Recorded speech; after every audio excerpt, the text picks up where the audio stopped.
ស្រាប់បងប្អូនដែរក៏តែងតែសួរខ្ញុំណាសួរតែប្រៀបនឹងគីឡូប៉ុន្មានអាយុកាលប៉ុន្មាន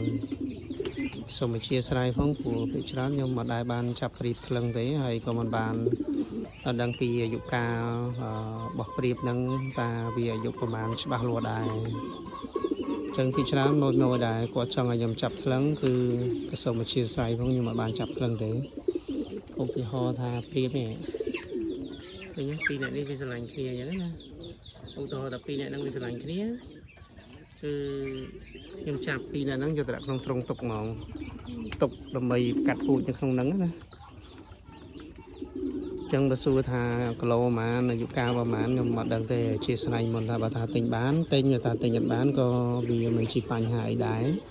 ព្រោះអ្នកលក់អាចចិញ្ចឹមបន្តទៀតបានព្រោះយើងយកតែអាណាស្រឡាញ់គ្នាទេដែលយើងយកទៅប្រកាត់ហ្នឹង